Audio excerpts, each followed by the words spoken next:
ہمارے ہاں چونکہ بنیادی جو دعوت ہے وہ عقائد کی ہے۔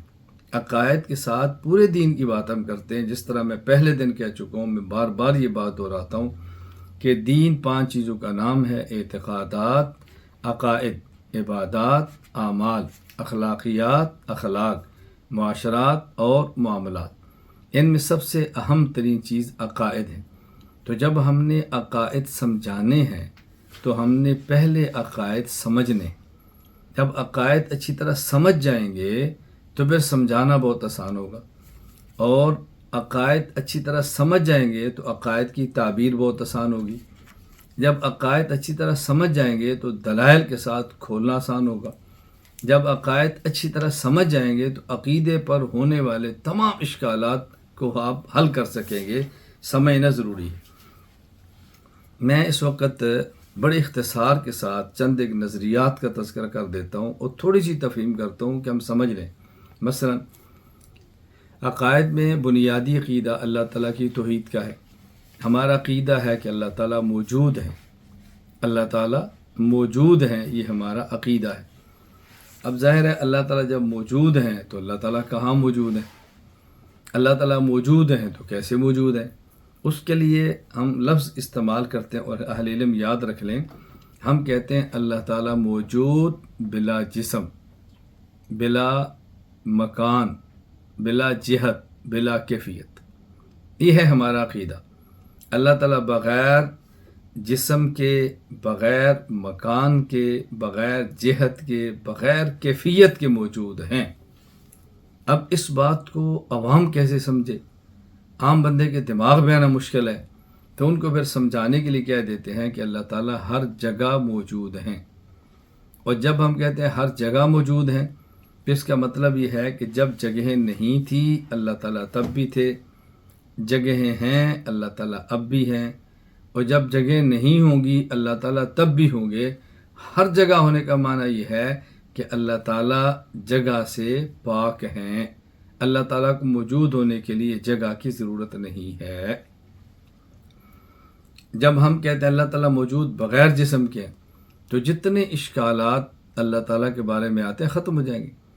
جب ہم کہتے ہیں اللہ تعالیٰ ہر جگہ موجود ہیں تو لوگ کہتے ہیں الیاذ باللہ، کیا سلمے میں بھی ہیں؟ کیا بیت الخلاء میں بھی ہیں؟ میں نے یہاں تک اپنے کانوں سے مخالفین کو گفتگو کرتے ہوئے سنا ہے کہ وہ کہتے ہیں دیکھو میری کرسی کے نیچے کیا اللہ ہے؟ استغفر اللہ۔ تو ہم کہتے ہیں دیکھیں، جب ہم کہتے ہیں اللہ موجود بلا جسم ہے، یہ کرسی کے نیچے ہونا، بیت الخلاء میں ہونا، فلاں جگہ پہ ہونا، ان سب کا تعلق جسم کے ساتھ ہے۔ اللہ تعالیٰ بغیر جسم کے موجود ہے۔ اسی طرح اللہ تعالیٰ بغیر جہت کے موجود ہے۔ جب آپ کہتے ہیں اللہ تعالیٰ عرش پر ہے تو عرش اوپر ہے، تو اللہ تعالیٰ کے لیے آپ کو جہت ماننی پڑے گی، اور ہم اللہ تعالیٰ کو جہت سے پاک سمجھتے ہیں۔ اور جب آپ کہتے ہیں کہ اللہ تعالیٰ عرش پر ہیں تو عرش مکان ہے، اللہ تعالیٰ مکان سے پاک ہے، تو ہم یہ نہیں کہہ سکتے کہ اللہ تعالیٰ عرش پر ہے۔ میں اس لیے گزارش کر رہا ہوں، یہ ہمارا نظریہ ہے کہ اللہ تعالیٰ موجود بلا جسم، بلا جہت، بلا مکان اور بلا کیفیت ہے۔ کیفیات اجسام کی ہوتی ہیں، جب اللہ کا جسم ہی نہیں ہے تو اللہ کے لیے کیفیت کیسی ہوگی؟ سب اشکالات دفع ہو جائیں گے جب یہ عقیدہ رکھ لیں گے کہ اللہ تعالیٰ موجود بلا جسم ہیں۔ یہاں علمی اشکالات چونکہ علماء ہیں، میں اب ان مباحث کو چھیڑ ہی نہیں رہا۔ ایک ساتھی نے سوال کیا کہ جب اللہ تعالیٰ موجود ہیں تو موجود اسم مفعول ہے، اور اسم مفعول کے لیے فاعل کا ہونا ضروری ہے، کہ جب تک کوئی موجد نہیں ہوگا تو کوئی موجود کیسے ہوگا؟ جب کوئی پیدا کرنے والا ہوگا تو پھر پیدا ہوگا نا، جب کوئی پیدا کرنے والا ہی نہیں ہوگا تو پیدا کیسے ہوگا؟ تو جب اللہ کو موجود مانتے ہیں تو یہ بتائیں کہ پھر موجد کون ہے؟ تو یہ بات ذہن نشین فرما لیں، یہ ضابطہ مخلوقات کے لیے ہے، اللہ تعالیٰ مخلوق نہیں، اللہ تعالیٰ خالق ہے، اس لیے اللہ تعالیٰ اس کے بغیر موجود ہیں۔ میں یہی بات عرض کر رہا ہوں، جب ہم کہتے ہیں نا موجود کے لیے موجد کا ہونا ضروری ہے، یہ اس موجود کے لیے موجد کا ہونا ضروری ہے جو پہلے سے نہ ہو، قدیم نہ ہو۔ ابھی ہوا تو کوئی ہوگا تو پیدا ہوگا، تو اللہ تعالیٰ تو قدیم ہے نا، اس لیے اللہ کے بارے میں یہ ضابطہ قطعاً نہیں، بات ذہن نشین فرما لیں۔ باقی اس کے لیے میں علماء کرام سے گزارش کروں گا کہ توحید باری تعالیٰ کے عنوان پر میری فائل موجود ہے. جو حضرات مرکز تشریف لائے ہیں میری ان سے گزارش ہے کہ آپ ایک مرتبہ مکتبہ دارالایمان میں داخل ہوں اور ذرا فائلیں دیکھیں کہ اس عنوان پر کتنی فائلیں ہیں جو ہم نے تیار کی ہیں. 50 کے لگ بھگ تیار ہیں، باقی کام جاری ہے، وہ یہاں سے لے جائیں.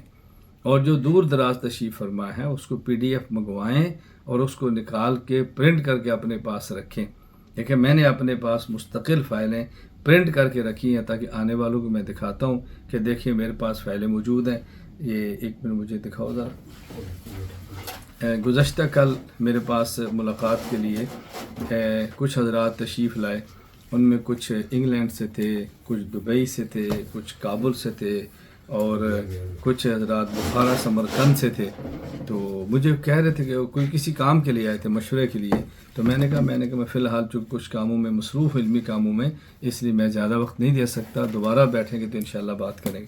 تو میں نے ان کو دکھایا. دیکھیں صورت میں چند ایک چیزیں آپ سے رکھنے لگا ہوں، آپ اندازہ فرمائیں کس قدر یہ فائلیں یہاں پر موجود ہیں کہ جس پر ہم نے کام کیے. آپ دیکھیں گرامر ہے، صرف، نحو ہے، یہ دیکھیں یہ فقہ ہے. آپ دیکھتے چلیں. تقسیم میں آپ کو دکھانا چاہتا ہوں چند ایک چیزیں.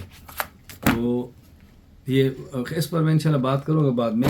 یہ بچوں کے لیے نصاب وغیرہ ہے. دیکھیں یہ اٹھا لیں اس کو بیٹا.